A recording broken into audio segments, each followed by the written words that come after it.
Noong unang panahon sa isang maliit na baryo, may isang simpleng magsasaka na ang pangalan ay Sam. Siya ay may maliit na lupain kung saan nagtatanim siya ng mga gulay, ngunit hindi madali ang naging buhay niya. Madalas nasisira ang kanyang mga pananim dahil sa bagyo, tagtuyot at mga peste. Ngunit hindi siya sumusuko. Palaging may paraan para makabangon. Isang taon, tinamaan ng isang napakasamang bagyo ang bukirin ni Sam. Inabutan ng baha ang kanyang mga pananim, nasira ang kanyang bahay at nawasak ang lahat ng kanyang mga gulay. Ang mga tao sa baryo ay dumaan at nagbigay ng kanilang pakikiramay at nagsabi, "Malas ka, Sam. Paano ka makakabangon mula rito?"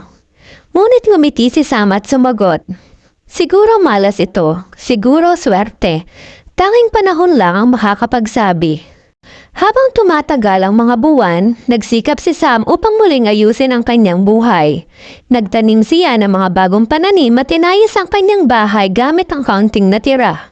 Ngunit mahirap pa rin ang daan at dumating ang mga pagdududa.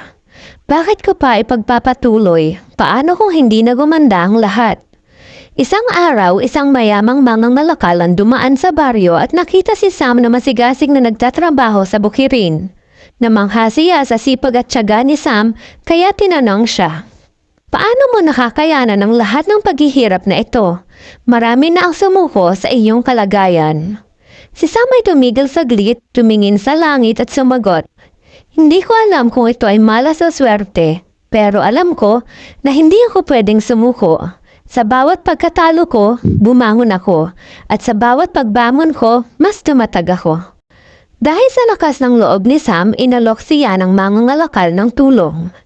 "Tutulungan kita na muling buuin ang iyong bukirin.